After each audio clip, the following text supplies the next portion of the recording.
Hare Krishna, Krishna Krishna, Hare Hare, Hare Rama, Hare Rama, Rama Rama, Hare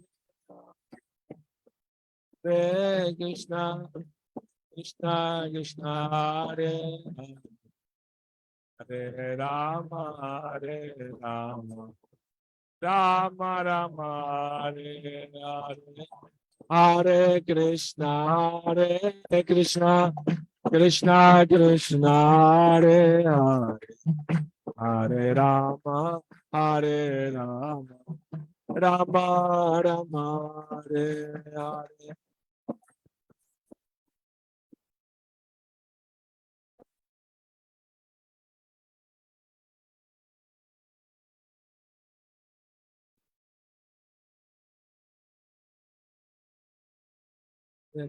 Hare Krishna, Krishna Krishna, Hare Hare, Hare Rama, Hare Rama, Rama Rama, Hare Hare.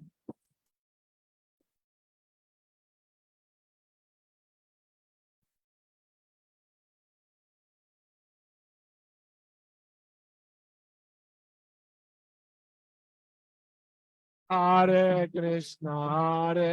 Krishna, Krishna Krishna, Hare Hare, Hare Rama, Hare Rama, Rama Rama, Hare.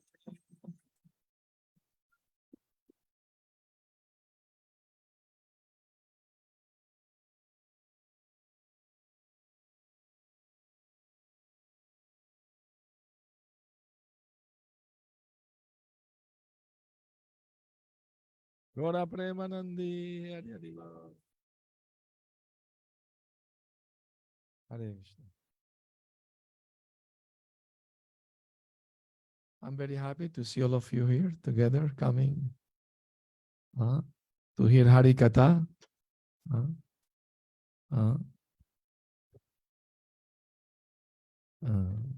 Dharma sanustita pumsam vishvakshena kathasuya notpadiyadiratim shirama eva hi kevalam. That whatever our engagement is in the Varna Shram, if at the end of the day we don't develop attraction to hear about Hari Katha, Krishna Katha, then Shrama eva hi kevalam. Our effort is a waste of time. What is the use of Varna Shram if we don't feel attraction for Krishna? So that's the purpose of all activities. Today we have a special subject to discuss. And then Vrindavan Prabhu, do we have the book? The third canto? You must have the book. We thought, why to bring the book? Every home must have Bhagavatam. I hope so.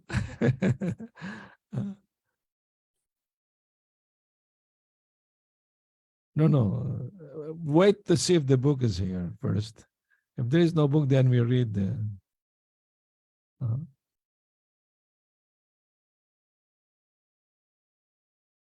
Okay, they're going for the Bhagavata. So, meantime, if you like to ask me any question, you can do if you like. Well, some devotee told me that recently here in Phoenix, one professional Bhagavad reciter came, and he was very professional doing everything, But the philosophy is that Brahman, Paramatma, Bhagavan, Brahman is the highest. Obviously, is the impersonalist. How he can say something which is not supported by the Bhagavatam itself, no? By Bhagavad Gita, Krishna is saying, Aham Brahmanohi pratishtaham. The Brahman rests on me, not he on the Brahman. So, but people go and hear, anybody who comes. That's why Sanatana Goswami said we should not hear even about Krishna from non-devotees. Why is that? He's talking about Krishna. What is the harm? He's chanting Hare Krishna. What is the harm? The harm is the mentality. It's not the sound in itself, but the mentality which you bring the sound out. What is your mentality? That's going into the sound. Understand? So that's why it is important to hear only from devotees, bona fide devotees, because they have the intention with the sound to serve Krishna, to glorify Krishna. Before Prabhupada came to the West, there were like 70 different translations of Bhagavad Gita, but not single devotee of Krishna. But as soon as Prabhupada translated this Bhagavad Gita as it is, by reading it, many people became devotees of Krishna because he's a pure devotee of Krishna. But now they become fashionable, you know. You hear it from anyone, doesn't matter. He's speaking about Krishna anyway. It's not like that. That people are innocent, they don't know. They just, you know, they believe everyone is truthful, is honest. They believe that. No. Once Prabhupada was told by the disciples that they went to hear one guru, not because they're interested to hear what he said, but because to know the philosophy, to challenge the philosophy. And he was saying that he is Bhagavan, he is God. And Prabhupada said, you should have told him that, okay, if you're Bhagavan, show me your Vishvarup, your universal form. Arjuna was shown the universal form. So if you are God, then show me your universal form. They challenged him like that. And you know what he said? You are not qualified yet. When you become qualified like Arjuna, I will show. Very clever, huh? Very. Prabhupada said, you should have told him, okay, you must have some disciple qualified. Have you shown him your universal form? Like that. Hare Krishna, welcome. Let me tell you one thing. Before I came to Krishna consciousness, I also was thinking like everything is one. Everything is God. I am God, you're God, the dog is God, the well is, everything is one. That's the philosophy. Everything is one. Everything is one and different at the same time. God is everything, but everything is not God. That's the philosophy. Achintya Veda Veda Tattva, simultaneous unity and difference between God and his energies. We are energy of God. We are part of him, but we can never become God himself. We are eternal servant of God. So it is only due to proud and ignorance people claim that. I've been to India many times. I hear some people say, my guru is a walking God. Your God is not moving the temple, but my God is moving everywhere. So sentimental and lack of spiritual knowledge, you know. So we need to know Bhagavatam, not to get confused by people with these ideas, wrong ideas. I mean, everything works around the right ideas. How human society have progress, materially and spiritually, by rejecting the wrong ideas and accepting the right idea. That's the way the progress is made, isn't it? So it is our duty as aspiring devotees to reject the wrong ideas, even if they are coming from so-called gurus, whatever, you know, Bhagavatam reciter, whatever. If they're wrong idea, we don't need to accept. Why? Because otherwise we are guilty also. If you hear something wrong and you don't protest, you are like saying, I agree. Understand? In Spanish, it is said, el que calla otorga, which means the person who keeps silent means he's agreeing. You have to protest. It is your duty. If you are in the presence, in whatever place, and somebody is saying something philosophically wrong, as you'd say, respectfully, I disagree. Why? Because this and that. If you have read Bhagavad Gita, you will easily can answer. Krishna say in 10:8, Aham sarvasya prabhavamatta sarvam pravartati timatto vajantim dhabhava samambita. I'm the origin of everything. That means everything means Brahman, Paramatma, Shiva, Mahesh, no? Parvati, Durga Mata, Ganeshji, all of them are coming from Krishna. And Krishna is the origin. Etecham sakalah pumsam Krishnastu Bhagavan Swayam. Hare Krishna. Thank you. Right. Hare Krishna. Thank you. Thank you. All right. So, what do you think about this subject? Interesting? Okay. You can raise your hand anytime. I like also conversation. It's good, to have a dynamic also.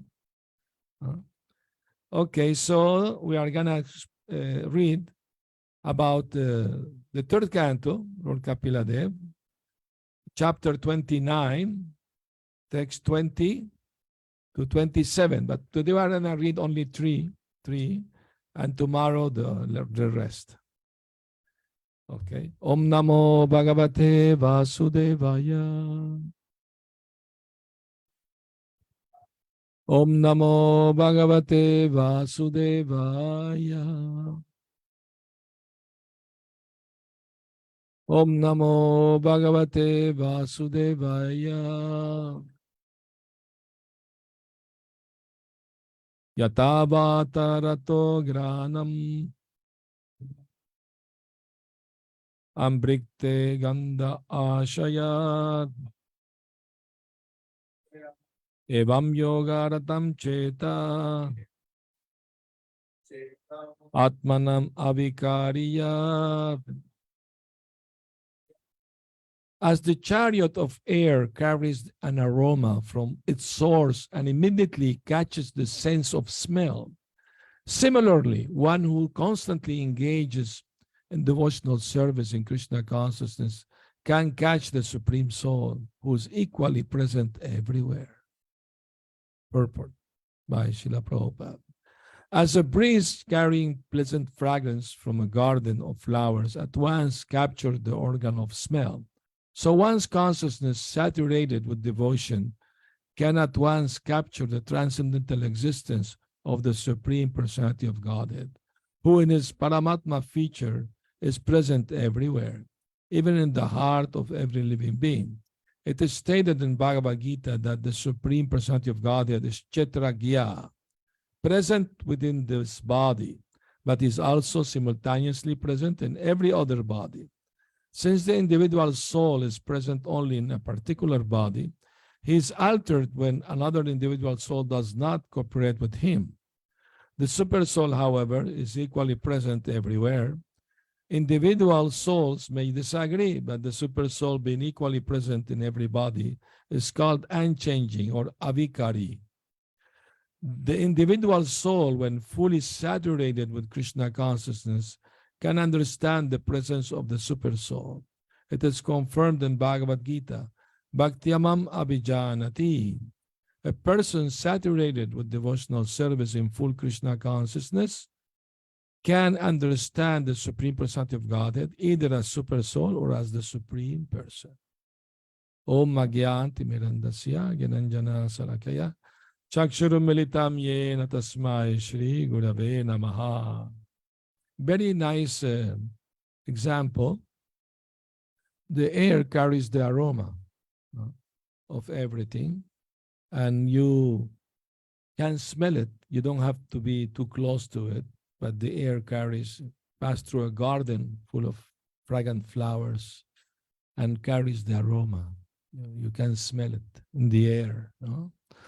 So in the same way, when one is absorbed in Krishna consciousness, one can perceive the presence of the Lord in his heart as the real eternal friend. When Krishna was performing his pastimes in Vrindavan, he was running with his friend, taking care of the cows and calves. And once he running, one of his chadar fell to the ground, and the earth absorbed all the scents from each other, the scent of his body. And the earth distributed this aroma in all the flowers and plants and creepers like that. So everything actually, all the nice aromas coming originally from Krishna. That's a good meditation, no? To help us remember the Lord. By forgetting Krishna, we came to this world. By reviving our remembrance of Krishna, we can join him. We can be his eternal loving servants. That's our actual eternal position. If we try to be something we are not, there is no happiness. When we accept what we actually are, there is happiness. Isn't it? So everybody is looking for happiness. And the formula for happiness is to accept Krishna as our real friend, as the proprietor of all the planets in the universe. Muktaram yagya tapasam sarvaloka maheshwaram suridam sarvabhutanam yatumam shantim richachi. And the supreme enjoyer. People have this idea, majority of religion people have this idea that God, we pray to God so he can satisfy all our desires so we can be happy in this world. But he can't enjoy. He just be there to give us blessings so we can enjoy. But he should not enjoy. That's not proper. Like it happened, in the 80s when after the communism fell in Europe and Soviet Union, the movement started increasing, in many of those countries, in Poland also, and became very popular, the movement. I mean, I was in Poland going to India in 1980, 82, and I was looking for the devotees. They were underground. Nobody can tell me where they are. They themselves were hiding. So I was only eating for 3 days boiled potatoes. A cheap flight, have to stay 3 days in Poland. And I've seen people making big line, on Sunday to buy an ice cream. Young people, like 200-300 people, in a queue for 3 hours, like that. But and they look sad, all of them, they look sad, But with devotees start openly preaching because, it was allowed, then the movement became very popular, especially for the chanting and the prasad and the philosophy for everything. So one Christian nun, she took the devotees to court. And she was accusing devotees of worshiping an immoral God because he married so many women. She read the book, I mean, that Krishna married 16,000 wives. That's very immoral. How can a God marry so many women? It's very difficult for people to understand Krishna. It's not a simple thing, which we ourselves, we see it easy for us, we are devoted, we try and be devotees. But for people who are not devotees, especially Westerners, not in their culture, to hear that God is married to so many wives and what they can't understand that. So one devotee lawyer, he came to defend Krishna in the court. I mean, it was very much advertised on the news, in TV, on the radio, everywhere, because it was something unique, God being sued, in court. So the devotee was defending Krishna, and he was telling the judge, Your Honor, can you please ask the nun if she can tell us what are the vows she took when she became nun? And the judge said, will you like to say? She said, no. I don't see what is related to this case, and I don't see the need to say it. The judge said, sorry, we can't force her. The devotee said, no problem. Can I read the vows that they take when become ordained? Yes, you can read, no harm. So the devotee was reading all the vows they take. One of the vows of the nuns, they say, we accept Lord Jesus as our eternal husband. And they get a ring and everything. They get a ring of marriage. And the judge and the devotee lawyer asked the judge, Your Honor Judge, who has more wives, Christ or Krishna? And the judge looked, smiled. Case dismissed. Was very famous at that time, this case, So, what is the proof that Krishna is the Supreme Lord, the Supreme God? There are many gods, Devatas, but there is only one Supreme God. That's Krishna. Ekala Ishvara Krishna Arasava Britya. Everyone else is a servant. So what is the proof that Krishna is God? Who can answer? Any one of you can answer. Yes.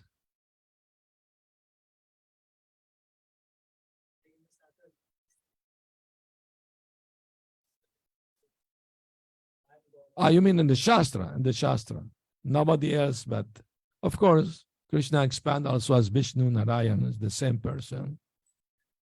But nowadays, if you want to argue with somebody and he is asking you what proof you have that Krishna is the Supreme God, what part of the Shastra, or what actually did Krishna did do that proved him to be Supreme God? What he actually did? Okay, I mean, I can dance also with girls. Prabhupada said, first lift the Govardhan hill, then you can dance with the girl. Or drink the poison like Lord Mahadev, Shiva, then you can smoke the ganja. Lord Mahadev, Shiva, he doesn't smoke ganja. Only in one day, when the day he's going to destroy the universe, only that day he do it. Because in the Bhagavad Gita, Prabhupada explained that smoking ganja is like calling death nearer to you. You're destroying your life by doing this, no? So, but the question, okay, it's good to answer, but anybody else? Yes, Mataji? Okay, I mean, Brahma is also creator. He created Brahma. Okay, that's good, yes.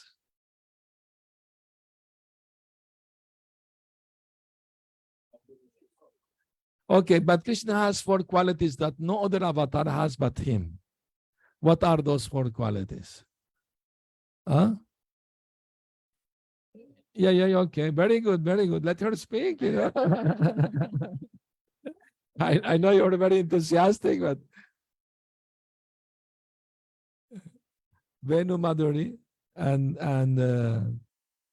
Lila Madhuri, the sweet pastimes, So, but there is something more. Yes.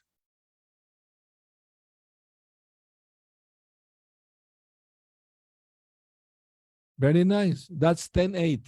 That's 10-8. No, you're right. Sarvasya chaham riddhi sannivishto. I'm in the heart of everyone. Yeah. Yes. Yes, he's the origin of Vedanta. But what is the difference between Krishna and a very powerful yogi? Suppose somebody is very powerful yogi, he can do big miracle magic. People, oh, he's Bhagavan, he's God. Isn't? The difference, what is the actual proof that Krishna is the Supreme God?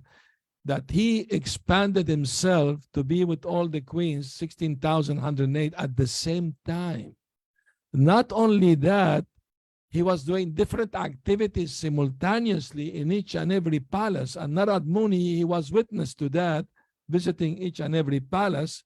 He saw Krishna doing different activities simultaneously in 16,108 palaces at the same time. That is the final proof that he is the Supreme Lord, Supreme God, above all other avatars. Because a yogi, no matter how powerful he is, can't expand more than 8 or 9 times. And all the 9 form, they have to do the same thing. It's like putting 9 TV on the same channel. They will do the same thing. But Krishna was doing different activities. Not only that, Narad Muni witnessed that in one palace, Krishna has to do a yajna at noontime. but was not noon. Only in this palace was noon. Other places was different time. So Krishna can play with time as he likes. For example, if one pure devotee offered Krishna a very nice bowl in Janmashtami 1,000 years ago, right now Krishna can taste as fresh. Time and space doesn't limit him. He can do anything, past, present, future. He can move through time, through space as he likes. He can interchange his senses. He can close his eyes and see with the hand. He can eat by hearing the prayer of the devotee offering the food. He can taste the food through the ear. He can do anything and everything. Once a main challenge Prabhupada. Okay, can God do anything, everything? Yes. Can he create such a heavy rock that he himself can't lift? Prabhupada say yes. And after creating, if he wants, he can lift it too. So all the apparent contradiction harmonize in Krishna because he's the absolute true. One definition of the Supreme Lord is that nobody is equal to him, nobody is superior to him. Everybody is under him. So that's very important to understand. And not only for us to understand and be convinced, once one is convinced, one can also try convince others. That's the beauty of Krishna consciousness, that it gives you enthusiasm. Some years ago, I was in Detroit at home program, and one lady devotee asked me this question, that at work, some of the co-workers try to convert her into a Christian, preaching to her. And she's asking advice how to deal with this. I told them, very easy. Next time they preach to you, you can ask them the question, is God limited or unlimited? They will say, of course, unlimited. Then if God is unlimited, why you want to limit him only to your religion? If God is unlimited, no religion can have monopoly over God. He was there before any religion was there. Before the material world was created, he was there. So what religion God has? Christian, Hindu, or Muslim? Or if he was there before any religion was created. Isn't? So, I mean, don't try to convince me I'm already a believer. Go preach to the atheists. They need you more than me. You say like that. I mean, we're not living in an easy world, you know. There are so many challenges, so many confusion, so many misunderstanding. And to try to be, you know, Krishna conscious in this Kali Yuga is not an easy thing, because so many, I mean, remember the story of Bharat Maharaj. He was distracted by a deer in his devotional service. He has to be born as a deer. But now there's so many distraction everywhere. Games, video games, and so many things, the TV, this, that, so many things can distract you so easily. I saw caricature, the mother telling their children, go out and play. They are only there. Before that, the children play in the garden, come eat. No, we want to keep playing. Now they don't want to go out. They want all day there playing games. So this is a difficult time, isn't it? So let's continue. We have to read the subject. Don't allow me to go out of it. Okay, verse 21. Aham sarveshu bhuteshu bhutatma vastita sada tam abhagyaya mammartya kurutercha vidambanam. I am present in every living entity as the super soul. If someone neglects or disregards that super soul everywhere and engage himself in the worship of the deity in the temple, that is simply imitation. Purport. In purified consciousness or Krishna consciousness, one sees the presence of Krishna everywhere. If therefore one only engage in deity worship in the temple and does not consider other living entities, then he is in the lowest grade of devotional service. One who worships the deity in the temple and does not show respect to others is a devotee on the material platform. In the lowest stage of devotional service, a devotee should try to understand everything in relationship with Krishna and try to serve everything in that spirit. To serve everything means to engage everything in the service of Krishna. If a person is innocent and does not know his relationship with Krishna, an advanced devotee should try to engage him in the service of Krishna. One who's advanced in Krishna consciousness can engage not only the living being, but everything in the service of Krishna. So, it is very important to understand that Krishna is not only in the temple, but also in the heart of everyone. So everyone is a walking temple because the Lord is in the heart. So we should offer respect to everyone in that spirit. No? Once a person who's not devotee asked me this question, why devotee bow down to each other? I mean, we are humans.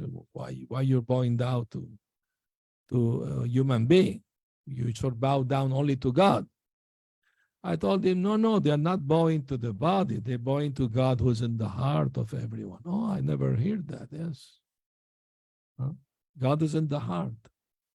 Sometimes they ask, why you don't drink or eat meat or this? Tell them, because the temple, the heart, the body is a temple. And we don't want to bring inside the temple something which is not good, which is harmful to the body. The body is a temple. You don't bring dirt inside the temple. That's offensive. So our body is a temple. Since the Lord is in the heart, we don't want to bring in anything which is not clean. Nothing is good, So it is easy to perceive the Lord's presence in the heart. Some people call it, what you call it, the sixth sense, like you perceive something, like suddenly. It happened to me sometime. I want to remember something I can't. And suddenly, without my effort, I remember. So Krishna is saying Bhagavad Gita, like Mataji, she recited the verse, Sarvasya chaham hridisan nivishto matta smritir jnanam pohanam cha vedascha sarvaraham eva vedyo vedantakrit vedavid eva chaham. I am in the heart of every living entity, and from me comes remembrance, forgetfulness, and knowledge. So when we want to remember Krishna, He put us in the association of devotee who can remind us of Krishna. We read the books. We come together for Harikatha. Then we are reminded of Krishna because we want to. Those who don't want may go to somewhere else, go to the movies, do something else, whatever. But it's voluntary process. And it is for our own good, So since Krishna is in the heart and He knows the desire of everyone, it is explained in the Vedas, Nitya nityanam chetanas chetananam ekobahunam yovidadhati kamam. Although we are many eternals, He is the supreme eternal. Although we have consciousness, He is the supreme conscious. And although we are many and He is one, He is fulfilling the desires of everyone. According to what they deserve, of course. There's a Bengali saying that if desire were horses, all beggars will be riding horses. You have to deserve, then desire. Then you get. There was a few years ago a new book, a new philosophy that you only need to desire something very strongly, well, you will get it. I mean, they're speaking materially, become millionaire or have a good job or big car, whatever, no? You only have to desire it, that's all.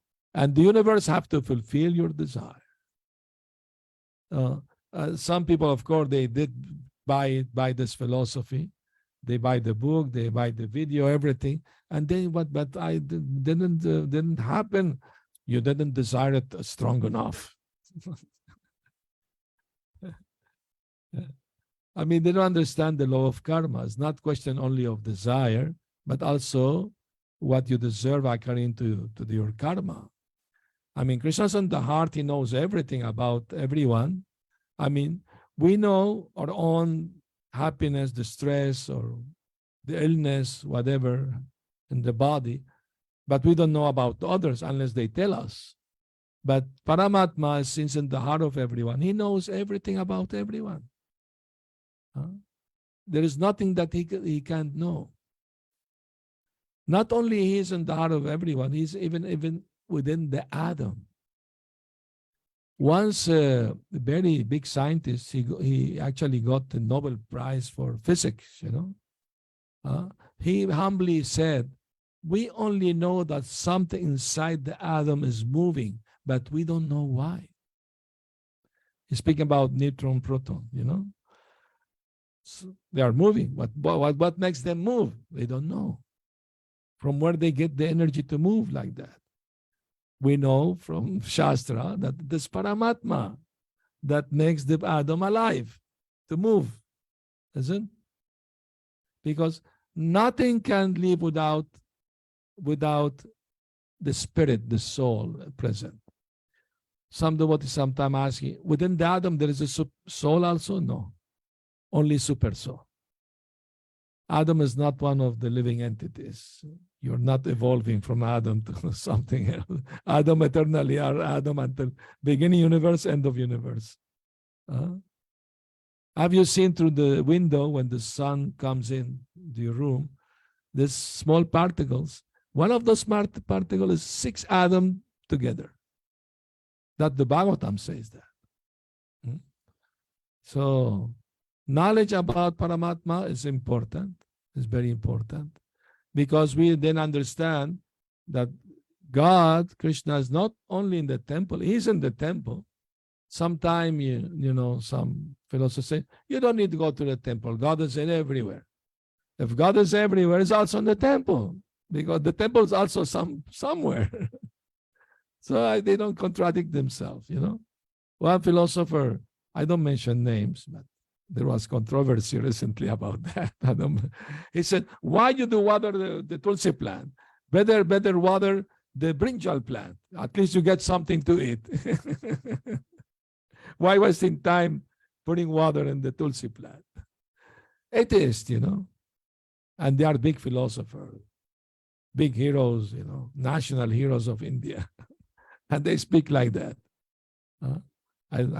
Prabhupada said you can attack philosophy, but not mention name.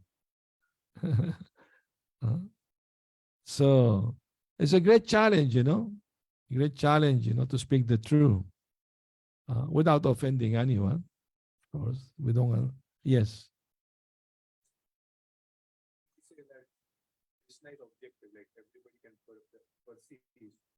But it's like when the atheists say that, it is subjective actually. You can perceive. What if your perception is wrong? Then in that situation, like because it's an internal process of seeing Krishna everywhere. So how can we prove that? Okay,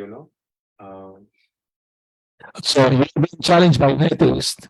I'm asking you, that's your perception. How can you prove that God exists? My challenge will be, have you the eyes to see God? I mean, if you want to see the president of the country, you just can't walk in the office and talk to him. No, you have to go through procedure. You have to speak to the secretary, have an appointment, and you have to have very important subject. Otherwise, you will not be received. So if to see one man, important man in this country, in this world, is not that easy, what to speak of the supreme God? Have you the eyes to see? I mean, not only that. For example, this famous or infamous atheist, he died. He's a big scientist. What is his name? Stephen Hawking, yes. He said we don't need God to explain the universe because we have the laws of nature. How you challenge that? My challenge will be, And who's the lawmaker? Yes, we agree there are laws in the universe. And how they came about. The laws in this country, there is a lawmaker. The laws, they don't come pop up by themselves like that. But these atheists, they want us to believe that all the laws that controlling the universe, they accept there are laws. But who's the lawmaker? They deny. No, no lawmaker. Only laws by themselves appear. There's more fantasy. To be atheist is more fantasy than to believe there is a supreme God. It's more logical, more common sense. Isn't it? That way you can defeat. Yes. Yes.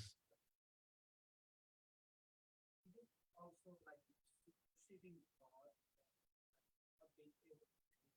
also like at different stages of the conception, like in a sense that there are many things that are perceived by being Krishna in Vrindavan, but many of the people do not perceive what some are perceiving. Like how do you understand? Sometimes it can appear in the mind of the devotees, and one side is a physical manifestation where everyone sees it, and other side is only few people see something. I understand your or question or argument. The process is individual. Not all devotees are on the same level. Some devotees are more advanced than others. Here is this Prabhupada speaking about the devotee who is in the material platform. He can only perceive God in the temple only. He can't see God is in the heart. We can know theoretically God is in the heart, but if we don't behave nicely to others, we are harsh to others, that means we don't understand God is in the heart. Only we know theoretically. So the knowledge can't just be theoretical, it has to be realized, experienced. We don't want to know that Krishna is God. We also want to experience it. We are not satisfied just to know we are not the body, we are the soul. We need to experience that. To really live it, to be convinced, you have to live the experience. How can we achieve the experience? By practice. And we have to be convinced that it's natural. It's not something foreign bringing in. It's already there. Nitya Siddha Krishna Prema. Every soul has in their heart love for Krishna. So some devotee, like in the sky, you see many kinds of birds flying, but some birds can fly higher than others. But they're flying in the same sky. So there are more advanced devotees. They can perceive Krishna's presence in everything. For example, Prabhupada said that Saint Francis of Assisi, he had realization of Paramatma. Prabhupada said, because he spoke to the animals as brothers and sisters. No? He saw them like that. He will not harm any creature. He himself once said, the animals are my brothers. I don't eat my brothers or my friends, whatever he said. So somebody who have realization of God, Paramatma, he becomes very peaceful and very noble and very compassionate. That's the natural outcome of being Krishna consciousness. Titikshava karunika suridam sarvadehinam ajata shatrava shanta sadava sadhu bhushanam. That the realized person naturally is titikshava, tolerant, karunika, compassionate. Suridam is friendly to everyone. Ajata shatrava, he doesn't consider anybody enemy. And Shanta is peaceful. Those are some of the qualities of somebody who's sadhu. Sadhu means saint, no? So we are all becoming saintly. You have to become like that. So the grade of realization, spiritual realization, depend on our sharanagati, or surrender. No? The more we surrender, the more Krishna will reveal himself. And advanced devotee, they don't want to speak about their own internal realization. Why? Because it's like camphor, you keep it closed, because you open it up, the aroma goes. Understand? So, but there are many advanced devotees, many advanced devotees. Once a devotee at the beginning of the movement, maybe 67, 68, one devotee asked Prabhupada, Prabhupada, how many pure devotees we have in ISKCON? Prabhupada asked, how many devotees are in ISKCON? Prabhupada, devotee said, around 300, Prabhupada. Oh, then we have 300 pure devotees. Meaning, if one follow the four regulative principles and chant 60 rounds, he's following purely. He may be not 100% pure, but he's following purely. That makes him pure devotee. Certain level of pure devotee. If he keep himself pure, doesn't commit sinful activity, then he's pure. Of course, he has to become more pure also in mind, not only in the body, but also in the mind. There is room for higher realization, of course, to perceive Krishna, to attract Krishna's mercy. I mean, and the price to pay for that is laulyam, hankering. One should feel the need very strongly, a child who doesn't cry doesn't get breast milk. He has to cry to attract the mother's attention. So in the same way, we have to feel the need, of Krishna's mercy. We need it very, very, very badly. We need it urgently. Hope after hope. Never give up hope. One day Krishna will favor me like that. And that's what makes the devotee keep living. That hope. That one day Krishna will give me his mercy. There's one story in Vrindavan, beautiful story. Not a story, history, not story. Sometime they say, oh, Hindu mythology. That's stories. Ramayana, Mahabharata are stories, not stories, history, not mythology. What mythology is this? Even they come mythology. And what the mythology means is not real, made up. Nonsense. There's so much nonsense talk going around. Anyway, it was proven that Ram Setu was real. Was not mythology. Was proven. So that's proof that there's not only talk, it's real. So this Vaishnava, it was Babaji, lived many hundred years ago. So he will serve the temple Radha Krishna, clean the floor, wash the thing. Any service he will do and chant all day. And cry all day cry for Radha Krishna's mercy. He was devotee of Radha Krishna.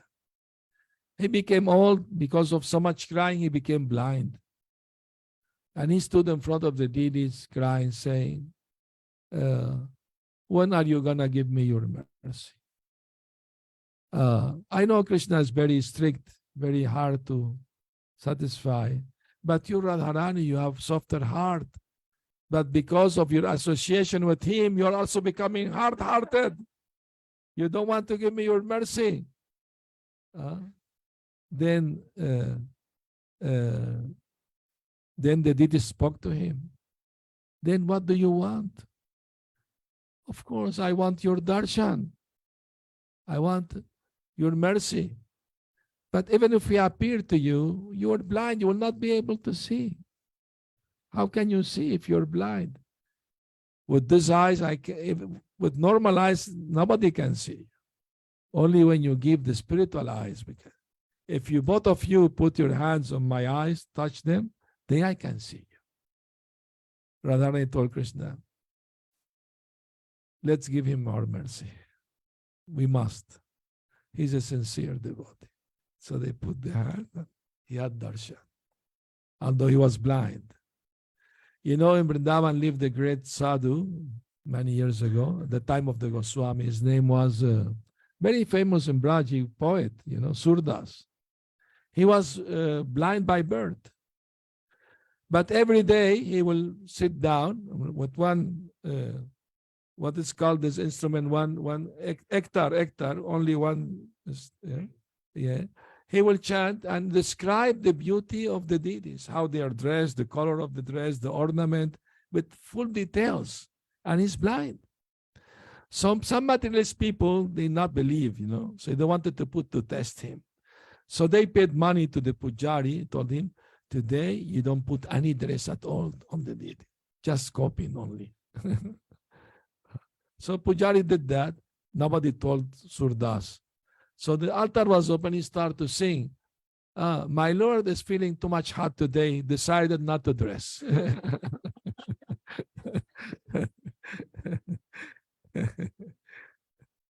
Krishna's in the heart. He let you know what you need to know. Isn't? It's a fact. It's a fact. Devotees who practice Krishna consciousness, they realize that in their lives. Nothing happened accidentally. Everything happened for a reason. Everything is Krishna teaching us through others. Krishna can speak through anyone.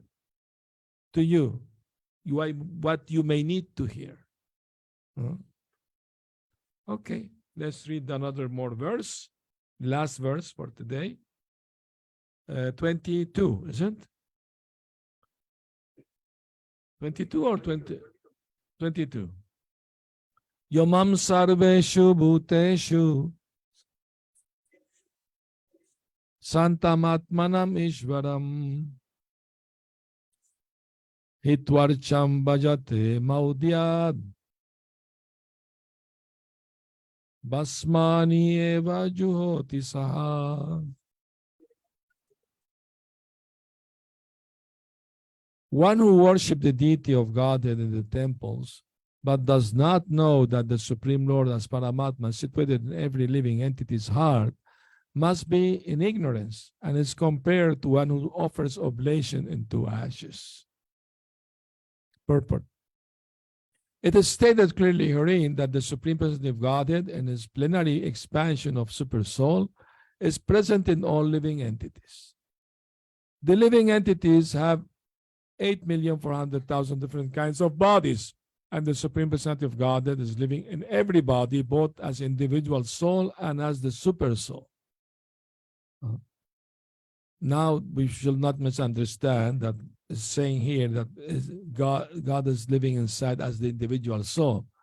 The individual soul is not God, it's part of God. But being part of Him, in one sense, is not different, and different at the same time. Since the individual soul is part and parcel of the Supreme Lord, in that sense, the Lord living in every body. And as a super soul, the Lord is also present as witness. In both cases, the presence of God in every living entity is essential. Therefore, persons who profess to belong to some religious sect, but who do not feel the presence of the Supreme Personality of Godhead in every living entity and everywhere else, are in the mode of ignorance. If without this preliminary knowledge of the Lord's omnipresence, one simply attach himself to the rituals in the temple, church, or mosque, it is as if he were offering butter into ashes rather than into the fire. One offers sacrifices by pouring clarified butter into the fire and chanting Vedic mantras. But even if there is a Vedic mantras and all conditions are favorable, if the clarified butter is poured in ashes, then such a sacrifice will be useless. In other words, a devotee should not ignore any living entity.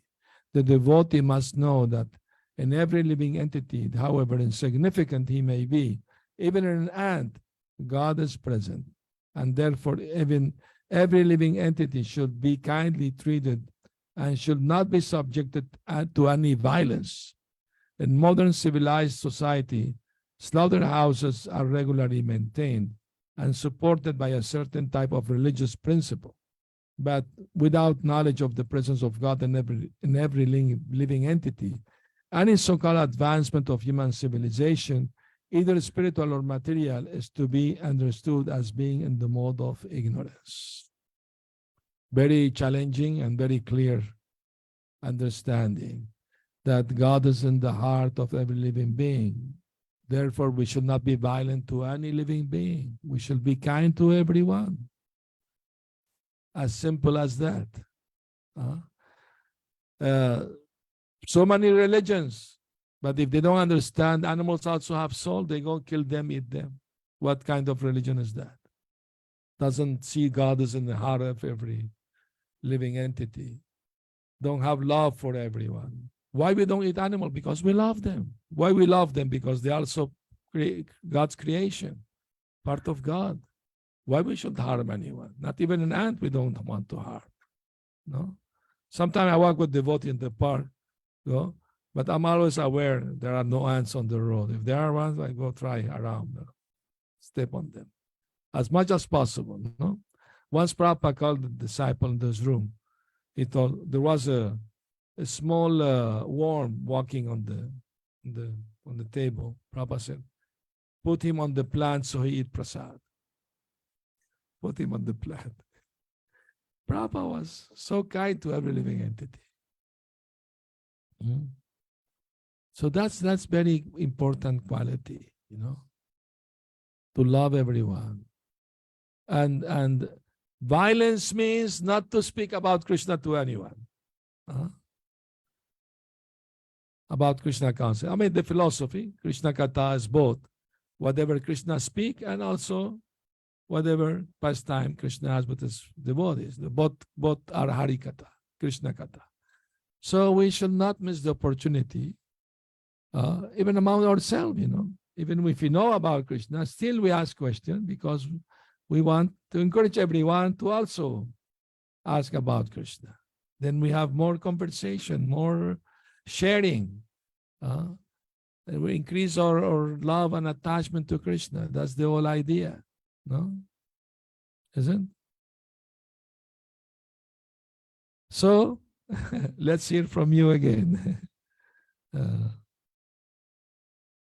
Yes.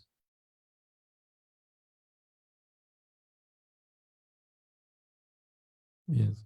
Yes.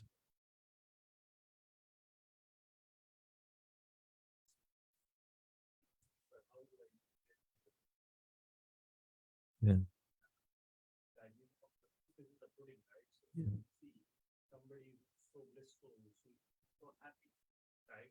So he doesn't need to say that I am happy or I am enjoying this process. You can see that he's happy, right? Yeah. So for example, sometimes enter a temple and you see somebody blissfully playing kirtan or singing a bhajan. Yes. They are around and they are so happy. Yes.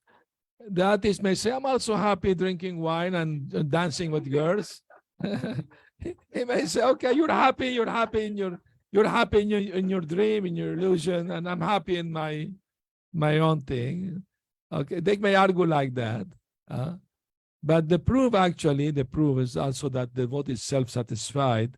And it's, the process is scientific. It's not something, religion without philosophy is sentimental. And philosophy without God is mental speculation. So we have to have both combined, philosophy and religion. Religion means to believe in God, and philosophy means to explain why you believe in God. That's the philosophy, why you believe in the soul.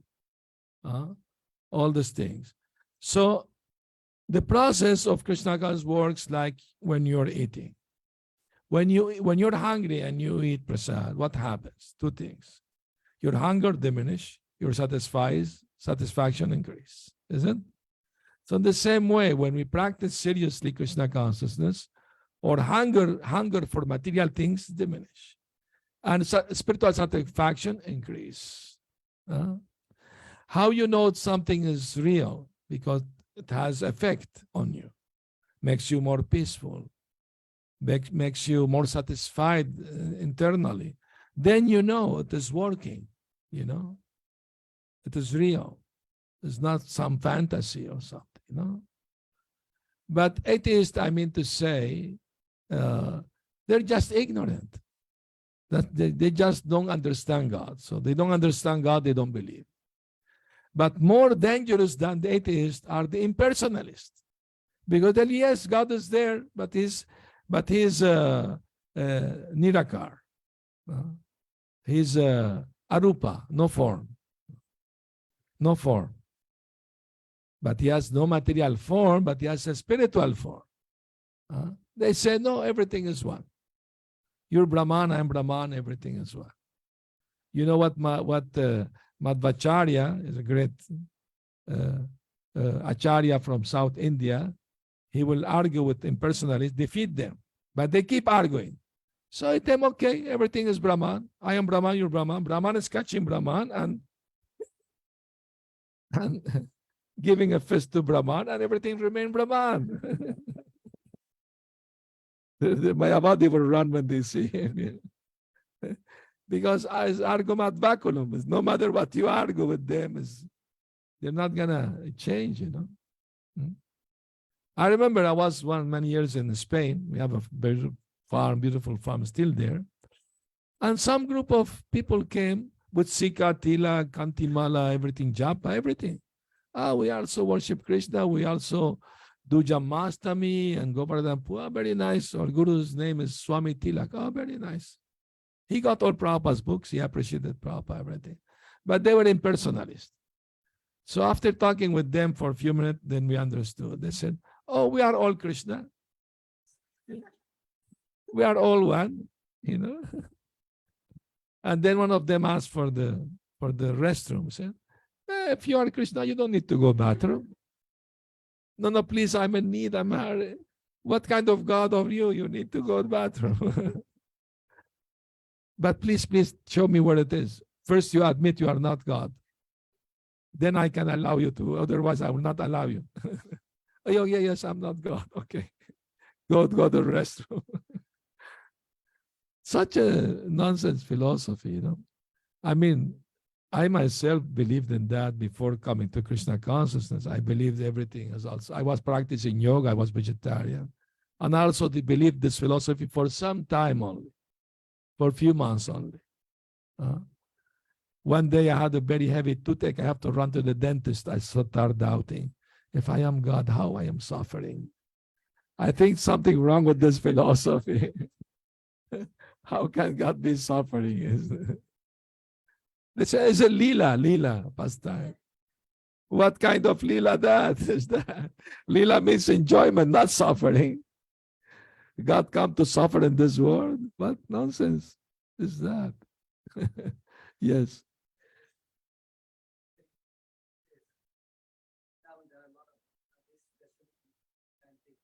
They go for chapati, yes. Yeah.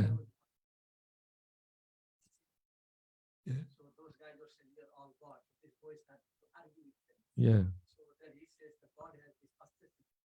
The yogi says, well, we have aesthetic. Okay. So they were trying to take a tea in the cup. He takes the cup away and says, if you have an aesthetic, get a cup for yourself.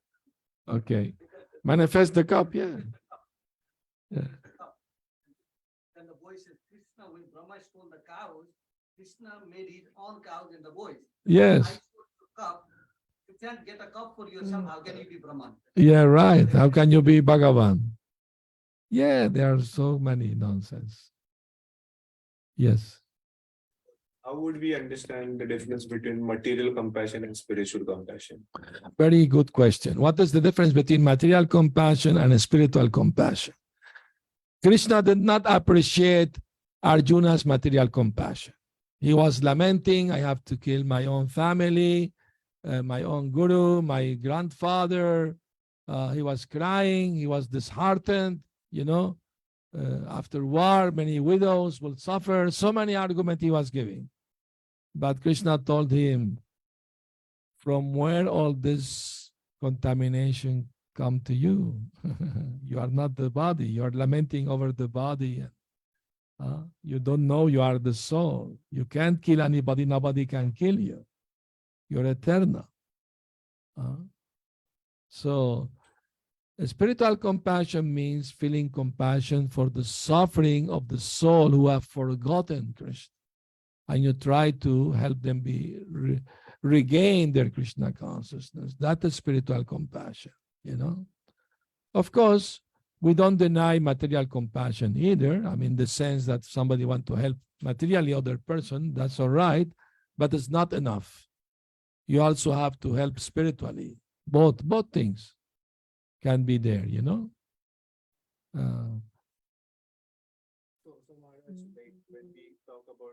charities, when people, atheists have charities and or pollution we talk about, and they have big stuff going on. So that would all come in still like mindfulness or Everything is centered in sense gratification, the material world. All these ideas, ecology, taking care of the earth. Yes, it's good. Why? So we can enjoy better this planet. But spiritual ecology means we take care of the planet because it is Krishna's property. It's different mentality. Maybe you're doing the same thing, but the mentality is different. So we have to have the right understanding, because if you get carried away by all these ideas, you forget the connection that all things have with Krishna, then becomes material compassion, material charity, all this. We told Prabhupada when he went to South America, Venezuela, that many poor people would be good to distribute food, prasad. Prabhupada said, yes, but must be only prasad offered to the Lord. Then they can get some spiritual benefit, Prabhupada said, just to give food is nonsense. You have also to give the holy name and to give the knowledge. Then it is complete package. if a person is an atheist, like in general, if we are doing any compassionate activity, Yeah. we are not giving Krishna, like because it's very, yoga studios and they do hatha yoga and all. We chant Hare Krishna. That's giving charity, spiritual charity. If we are not, then it's material. Of course. I mean, we have to give the holy name and speak something about Krishna. Yeah. Why we chant Hare Krishna? Because it help you to come closer to God. It help you to clean your heart. Help you to understand who you are and who is God. To develop love. So bridge preaching doesn't work. Bridge preaching. I mean, if the end is that people become Krishna conscious, okay. But if they remain on the, like some devotee I know, they preach too much vegetarianism. And people become vegetarian but don't become Krishna conscious. So what is the use? There are so many vegetarians in the world. I mean, it's not enough just be vegetarian. They're also eating sin. If they don't offer the food to Krishna, they're also sinful. I remember some years ago, I was going somewhere here in the US, I think Oklahoma or something. In the car, we're driving some devotees. We stopped, for water, whatever. And I saw one Indian man coming out of McDonald's with a bag in his hand. And he came to greet, Hare Krishna. Are you Hindu? Yes. What you carry in their bag? A hamburger? He lowered his head. Yeah, I'm sorry. Are you eating your own mother? No, these are Melecha cows. The real cows are in India. These cows here, not real cow. These Melecha cows. So people find any justification, to do the wrong thing, Yes, but yes. Thank you.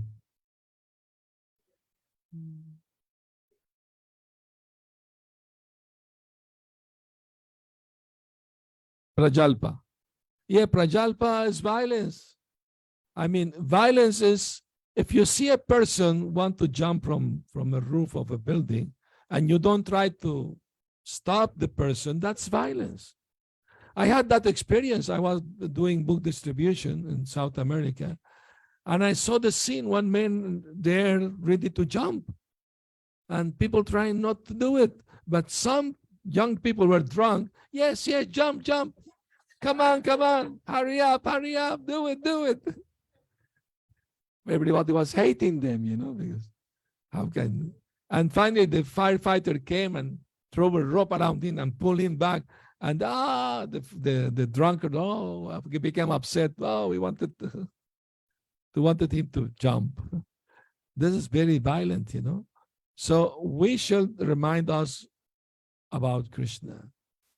And Prajalpa Prajalpa is a dwarf with very big teeth, and he likes to eat the Bhakti Lata Bij. He likes to eat this plant of Bhakti. So we should not feed him by talking nonsense. We should speak only essential things, and the most essential thing is speak about the soul and about God, about Krishna. So yes, it is not, we should avoid talking for unnecessarily about mundane things, We can use everything in Krishna's service. Srila Bhaktisiddhanta used to read newspaper every day to preach what's going on in the world, Use it as a tool to tell people. He was publishing every day a newspaper about spiritual knowledge, every day in Calcutta. And one man asked, how can you print every day in spiritual newspapers? Here in Calcutta, there are so many mundane newspapers. And the spiritual world, the 3/4 of the God's kingdom, and this is 1/4. So there are more spiritual news than material news. I can publish a newspaper every hour, every second. But where are the customers? So we have to increase our Harikatha, or Krishna consciousness, then Prajalpa will diminish. Once a devotee told Prabhupada, I'm leaving the movement. Why? Because so many devotees come talk nonsense to me, talk Prajalpa to me. Prabhupada said they also come to me talk nonsense. But I change the conversation. I tell them about Krishna. You should become expert. Without violence, without confrontation, just change the subject in a subtle way related to Krishna, some or other, Become expert. So we should not just, you're a Maya, you're taking Prajalpa. That's not the way to do it, of course. You just change the conversation, try to make it more related to Krishna consciousness philosophy. So it's a good question. Thank you. Hare Krishna. Very good. So thank you very much for coming and hearing. And tomorrow we continue. I hope to see some of you tomorrow also. Tomorrow is at the house of Trivikram. I'm staying with him. Hare Krishna. Jai Srila Prabhupada ki jai. Gaur Premanandi. Hare Hare Bol. Srila Prabhupada ki jai. My pleasure. Thank you so much. Yeah. It was a full house. Hare Krishna.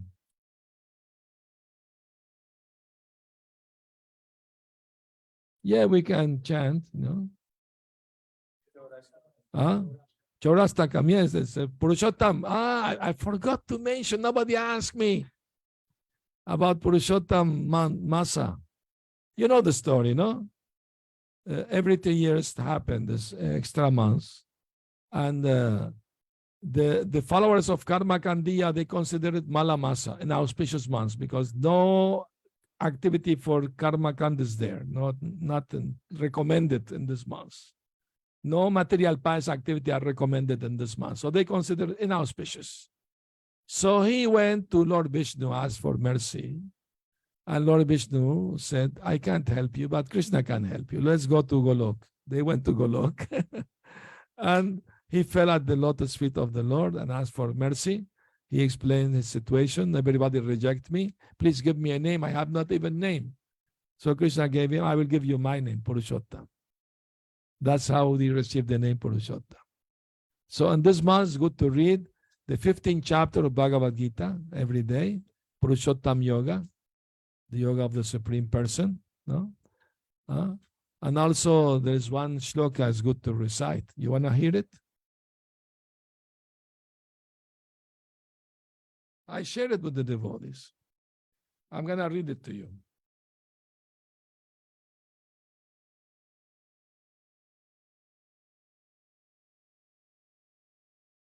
Yeah, I shared what Giriraj Maharaj said.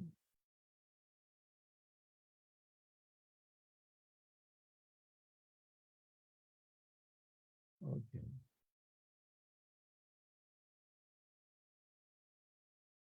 Okay.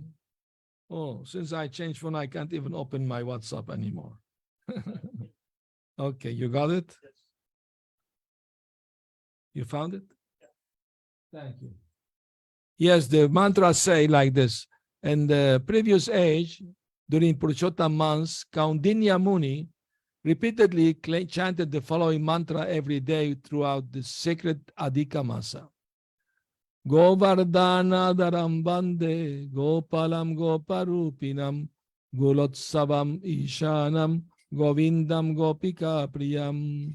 I offer my respectful obeisances unto the Supreme Lord Sri Krishna, who lifted the Govardhan hill. He is the maintainer and protector of the cows. He assumed the form of a cowherd boy and performed various transcendental pastimes. He is the great joy and grand festival of Gokula. He is the supreme controller and master of everything and everyone. He gives pleasure to the cows and the senses. He is the beloved of the cowherd damsels of Vrindavan. This beautiful prayer you can recite every day. It is said that if you recite this mantra 33 times every day during this Purushottam month, all your spiritual desires will be fulfilled. It's a good blessing. Very nice. Jai Shri Purushottam ki jai. Haribol. All right. Hare Krishna. No, you recite, you chant.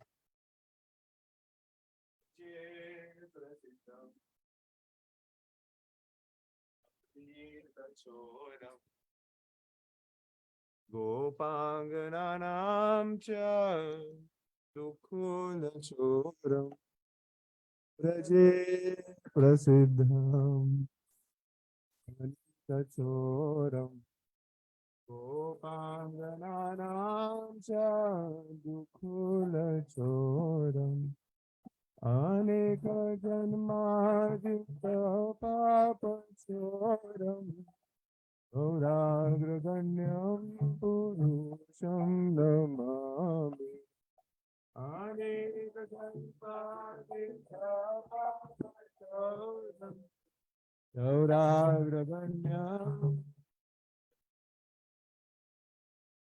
Aneka Janmadita Papachoram Gauraganyam Purusham Namami Aneka Janmadita Papachoram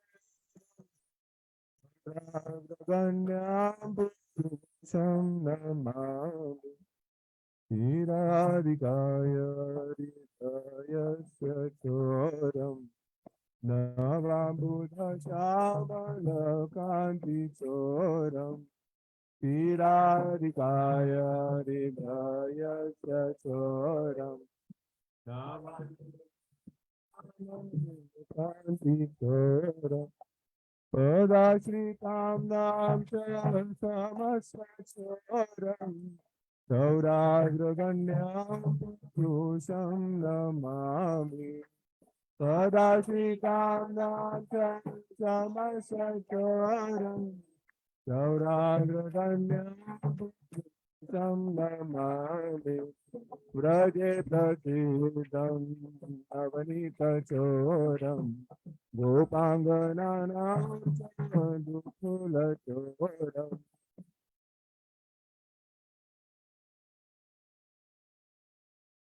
Gopangananam Dukula Choram Akinchani Kritya Padashritam Karoti Bhikshum Patige Avinam Kritya Padashritam Ya Karoti Bhikshum Patige Avinam Kenapi Abhisana Chaurayedre Rishashito Vana Jagatrayepi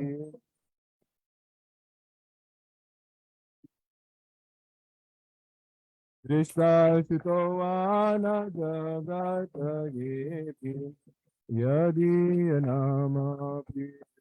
रथशेषम् गिरिप्रचारानपि पापराशि नामापि रथशेषम् गिरिप्रचारान् आचार्यरूपो नानुचौरयेद्रे दृष्टाश्रुतो वा न माया कदापि आचार्यरूपो नानुचौरयेद्रे दृष्टाश्रुतो वा न माया कदापि तदे प्रसिद्धं नवनीतचोरम् गोपाङ्गनानां दुकुलचोरं तदे प्रतीतं नवनीतचोरं गोपाङ्गनानां दुकुलचोरम् अनेकजन्मादिपापचोरं औराग्रगण्यं पुरुषं नमामि अनेकजन्मादिपाप आगण्यं पुरुषं समानं सतथेन्द्रियाणि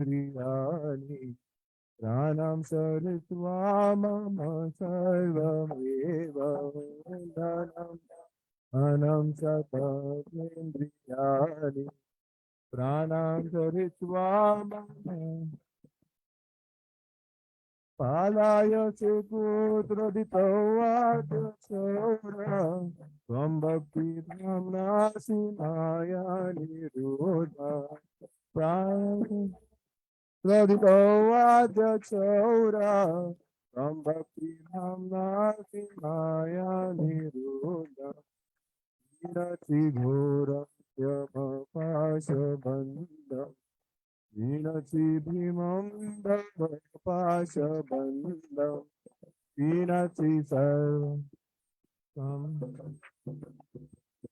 वीणसि भीमं पाशबन्धं वीणसि सर्वस्य समस्तबन्धं दैवात्मनो भाससि त्वं तु बन्धम् वीणसि सर्वस्य समस्तबन्धं दैवात्मनो भक्तप्रीतं तु बन्धं तजे प्रसिद्धं नवनीतचोरं गोपाङ्गनानां दुकुलचोरं तजे प्रसिद्धं नवनीतचोरं गोपाङ्गनानां दुकुलचोरम् अनेकजन्मादिपापचोरं सौराग्रगण्यं पुरुषं नमामि अनेकजन्मादिपापचोरं सौराग्रगण्यं पुरुषं नमामि मन्मानसे कामतराशि घोरे कारागृहे दुःखमाये निबद्ध मन्मानसे तामसराशि घोरे कारागृहे दुःखमाये निबद्ध मन्मानसे तामसराशि घोरे कारागृहे दुःखमाये निबद्ध मन्मानसे सराशि घोरे कारागृहे दुःखमाये निबद्ध लाभस्य हेतोराये चोरदोषोचितमेव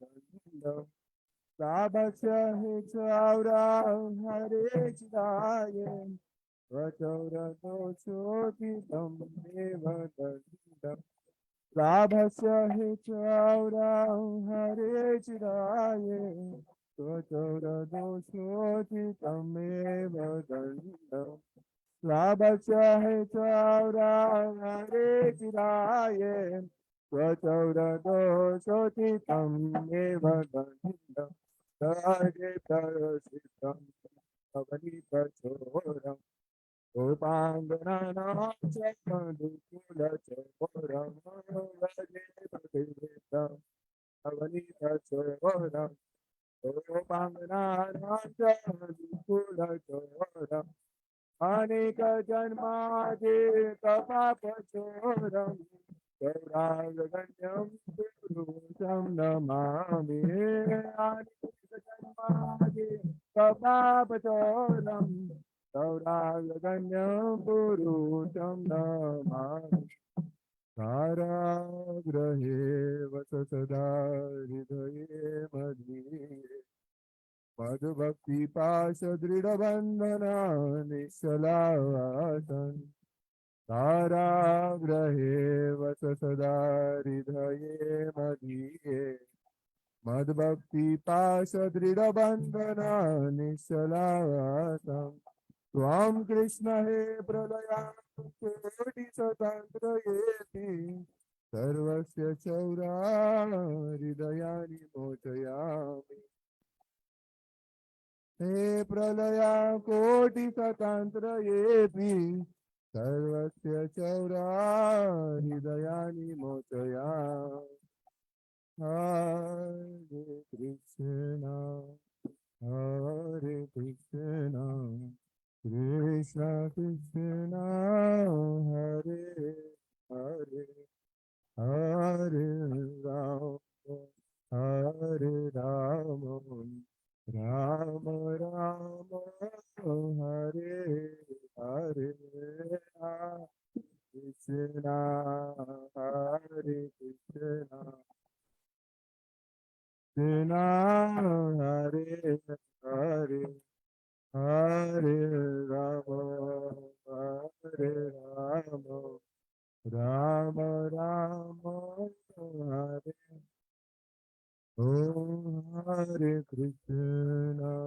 हरे कृष्ण कृष्ण कृष्ण हरे हरे हरे राम हरे राम राम राम हरे हरे हरे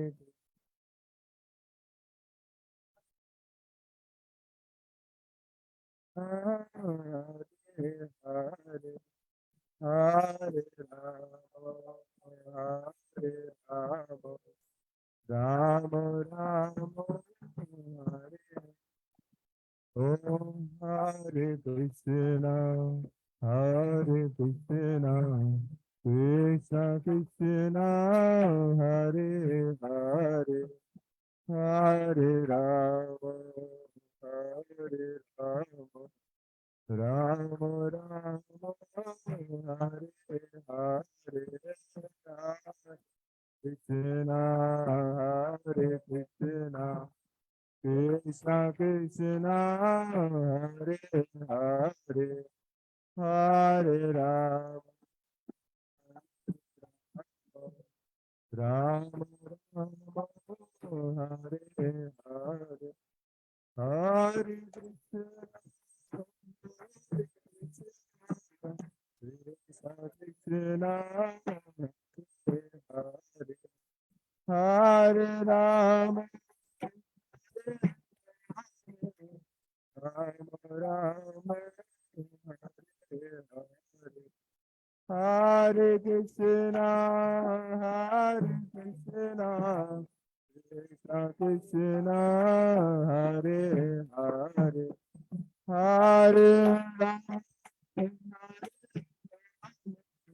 Ram Ram Ram Hare Om Hare Krishna, Hare Krishna, Krishna Krishna, Hare Hare, Hare Rama, Hare Rama, Rama Rama, Hare Hare,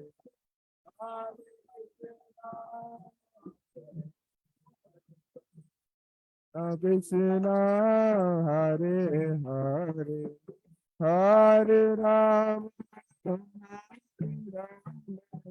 Ram Ram, Hare Hare, Hare Krishna, Hare Krishna, Krishna Krishna, Hare Hare, Hare Rama, Hare Rama, Rama Rama, Hare Hare, Hare Krishna, Hare Krishna, Krishna Krishna, Hare Hare, Hare Rama, Hare Rama, Rama Rama, Hare Hare, Krishna, Hare Krishna, Krishna Krishna, Hare Hare, Hare Rama, Hare Rama, Rama Rama, Hare Hare, Hare Krishna, Hare Krishna, Krishna Krishna, Hare Hare, Hare Rama, Hare Rama, Rama Rama, Hare Hare. Jaya Prabhupada, Prabhupada, Prabhupada, Srila Prabhupada, Jaya Prabhupada, Prabhupada, Srila Prabhupada,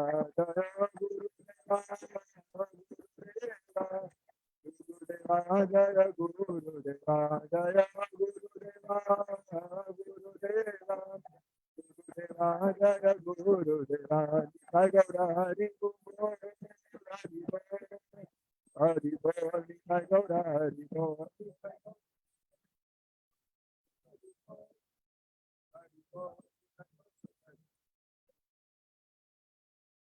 Srila Prabhupada ki jai.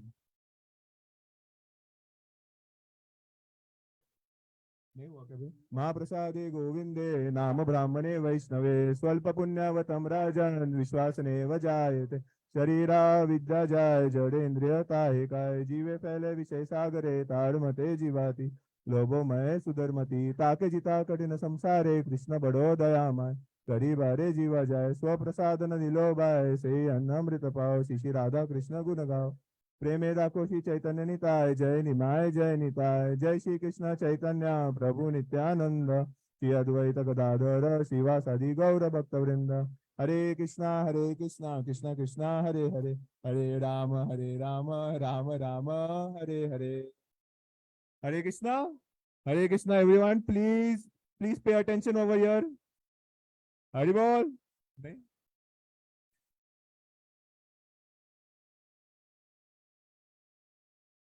Hare Krishna. Oh, can you hear me? Hare Krishna.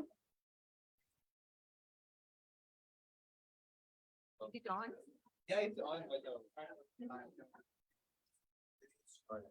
Hare Krishna, everyone. Let's give a big round of applause to our hosts today, Rajesh Prabhu and Shweta Mataji. And please join us tomorrow at Sri Vikrama Prabhu's home. Same time, 7 o'clock, same topic. We'll be continuing the next few verses. Thank you so much. Hare Krishna. This is not the, this is the. Okay. Hare Krishna, everyone. Can you hear me now? Yes. A big round of applause for our hosts, Rajesh Prabhu and Shweta Mataji. And obviously a big thank you to His Holiness Bhakti Sundar Goswami Maharaj for giving us his association for the next 8 days. So big round of applause for him also. And please join us tomorrow for the continuation of this program at Trivikrama Prabhu's home. Thank you so much. Hare Krishna.